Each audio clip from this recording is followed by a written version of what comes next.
Let's talk about what I'm going to be reading in the month of September. I'm wearing a lot less clothes than I usually wear in my videos, but my AC stopped working, so everyone's just going to have to deal with it. You're welcome. So in the month of September, I have kind of a lot of reading plans. Becca's Bookopoly is happening again, and I really want to participate. If you don't know what I'm talking about, it's basically a month-long readathon where you use a Monopoly board to pick what you're going to read throughout the month. I will link Becca's video down below that explains all the rules. In addition to that, I want to get back to using Plinko.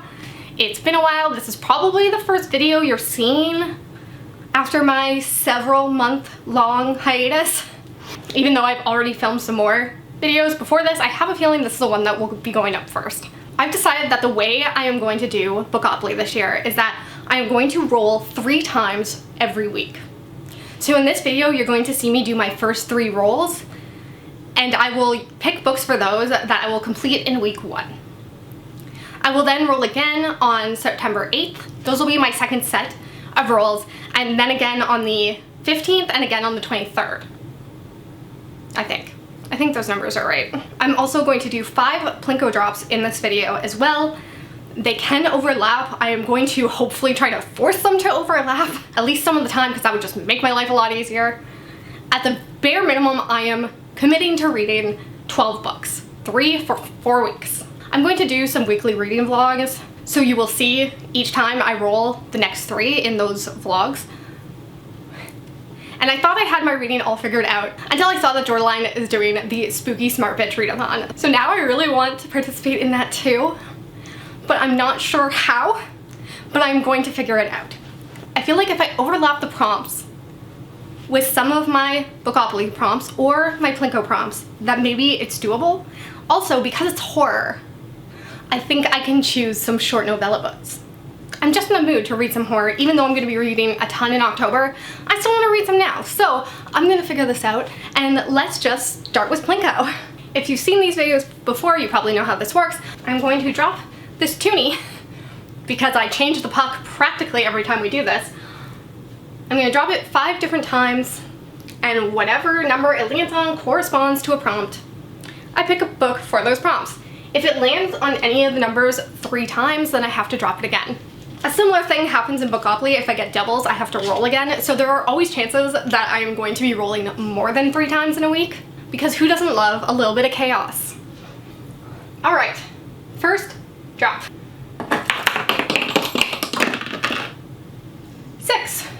Kindle Unlimited. I feel like that's pretty easy. I still have Kindle Unlimited. I actually canceled a lot of my subscriptions to try and save money for a trip we're planning, but Kindle Unlimited is one of the few I kept. So this works. And this could definitely overlap with the Spooky Smart Bitch Readathon, because there are tons of horror books on Kindle Unlimited. For KU, I'm picking Camp Slaughter by Sergio Gomez. I will also be reading this for the Spooky Smart Bitch Readathon for Horror by a BIPOC author.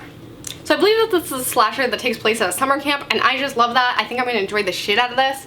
Slashers are my absolute favorite, and I think this is going to be a really good one. I've heard great things about this author's work, but I don't think I've read anything by him before. Let's replace that with Underhyped. Second drop. 7. Arc. This is perfect. I've been trying to get better about NetGalley lately. I stopped using it a while back because I just fell so far behind.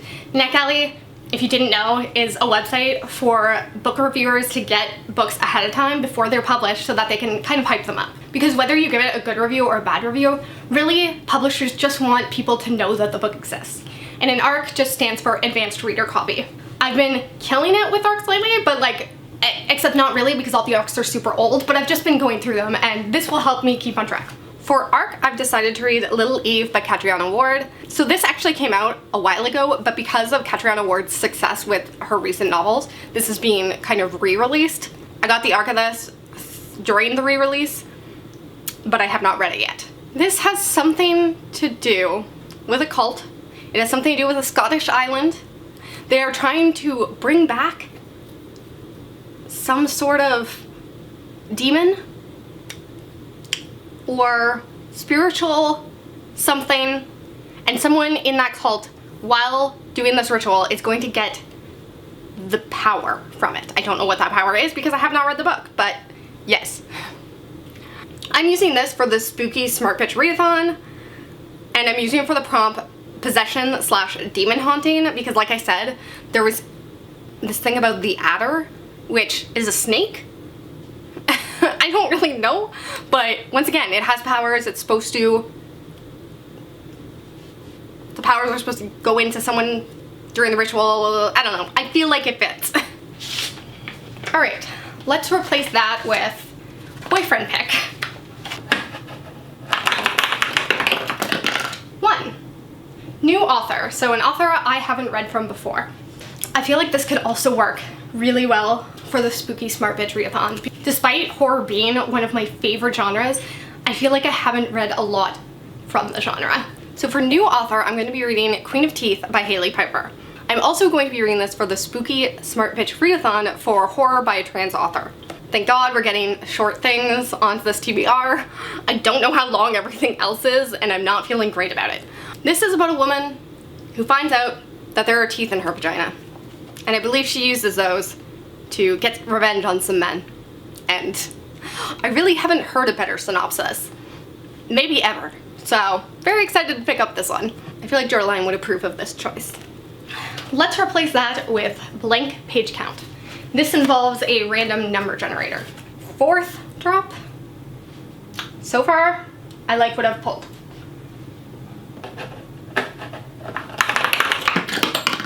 What is that? The end sign. TBR redo. So that means something that has been on my TBR before and I just didn't get around to reading it. This is my second chance to actually finish that shit. Now for a pick I feel like Jorline would not approve of. That is If We Were Villains by ML Rio. I'm using this for Plinko as well as the Spooky Smart Bitch Readathon. This is going to be the bonus prompt, Dark Academia, but it's also going to work for TBR redo because I was supposed to buddy read this with my friend like several months ago and she finished the book and I haven't even started. Just did not pick it up, have not read one line. This is about a theater troupe who decide to kill someone together or apart. I'm not really sure. Someone dies and someone did it, and I believe there's 2 timelines, one the present, one the past. The theater troupe aspect sounds horrendous, I'm not gonna lie, I hate theater kids. Especially because like it's also Shakespeare, which truly bane of my existence in English class. Regardless though, I do really enjoy Dark Academia books for the most part, so I could still really like this. Every time I hear the synopsis, I think of How to Get Away with Murder, which I really enjoyed watching, so I'm hopeful. Alright, we'll replace that with initials.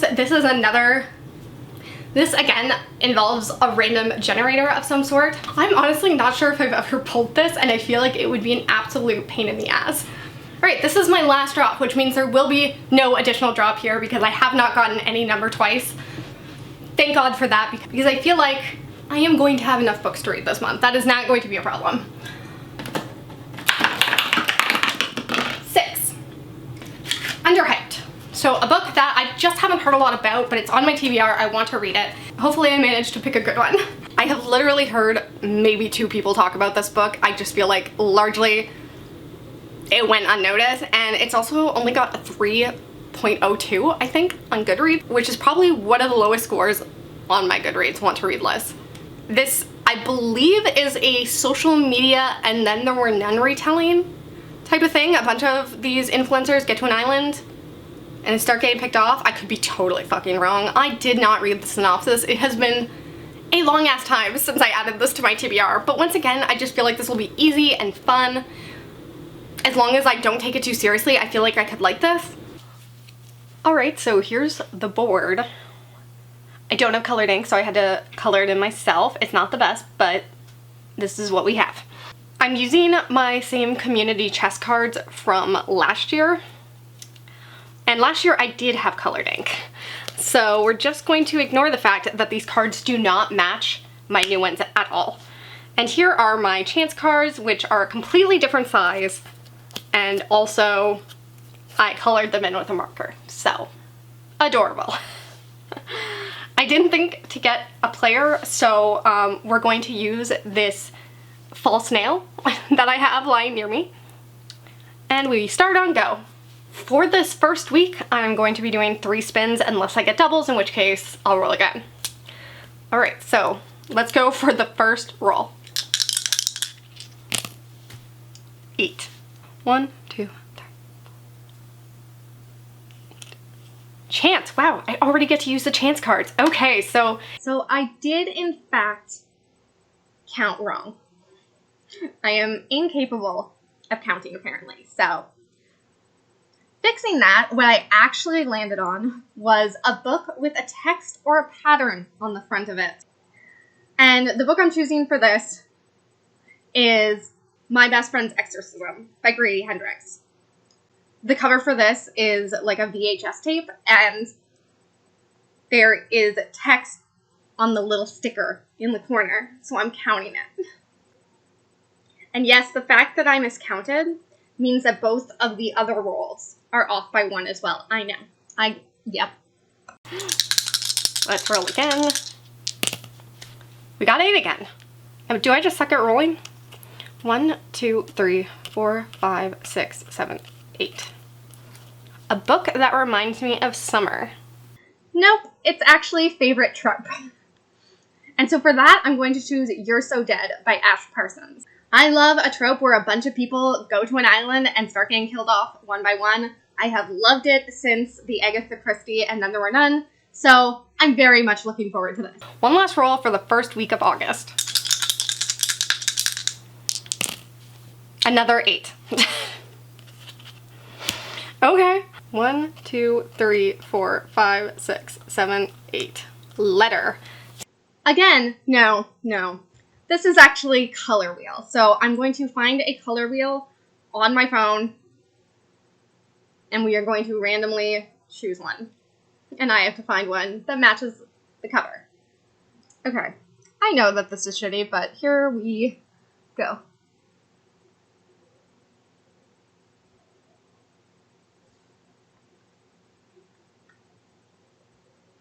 That looks like some sort of blue. Indigo. The color is indigo. The next time you see this board will be in the second week of August. September. The second week of September. Oh my god. Okay, for Splatter Punk, I'm not gonna lie, I had a really hard time with this one. I understand what Splatter Punk is. I can explain it to someone. But like, I cannot define, looking at my TBR, what a Splatter Punk book is.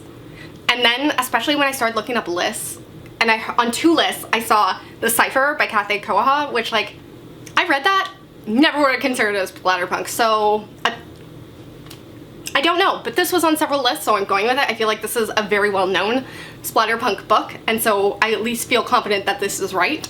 And that's Exquisite Corpse by Billy Martin. I remember specifically Kat from Paperback Dreams talking about this one. Oh gosh, okay. This sounds pretentious as fuck. I can't tell if it's going to be a satire on the pretentiousness of the art scene, but basically it is about 2 different artists who want to push the extremes with their art. The main character, I guess, really wants to possess and torture boys, and yeah, and then he teams up with this other artist who is also extreme. I'm intrigued to see what this is about.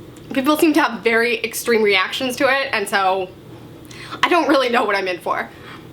Alright, and the last thing on this list is a book for my favorite horror trope, and I kind of have 2, I would say, or at least 2 that came to mind, and that was, of course, slashers, like I said, or female revenge. Just women getting back at the men who've done them wrong. So I kind of have 2 options for this. For the revenge aspect, I had Talia by Daniel J. Volpe. This is about a Midwest girl who goes to the big city trying to like make it as an actress, who then gets taken advantage of in some ways. It's a much worse experience than she was expecting, and then she decides to get revenge. Now, the problem with this one, of course, is that I have not the best expectations. When men write this trope, they sometimes just use it as an excuse to have very gratuitous rape scenes. And so I don't know how this one will go or how much I will like it. My other choice is Night Shoot by David Sodergren. I've read a book by David Sodergren before and really enjoyed it. That was The Forgotten Island. loved it and have wanted to read more of his work, so I feel like this one could be good too. He says it's an homage to the slasher, to 80s slashers? I can't remember if he said 80s or 90s slashers. Either way, I don't care. I love them both. So this is about 4 film students who break into this place called Crawford Manor for an unauthorized night shoot. They're extremely desperate because they've run out of money and their lead actress has quit and they really have to get this shoot done and made. But unfortunately for them, I don't think the night goes well. And of course there's going to be a lot of backstory, I'm sure, to this hall. I don't know if it'll be an actual person who's roaming the halls killing them one by one, or if it'll be some sort of ghost haunting situation, but I'm excited to find out if this is the book I end up choosing because I'm not really sure yet. Anyways, those are my plans for the first week. Those are my plans for the first week of September. That's horrifying. Will I fail? Probably. Either way, hopefully you will see it unfold over some weekly vlogs this month. I hope you like this video and I hope you come back again soon. Bye. I cannot wait to take this makeup off because I feel like I'm melting.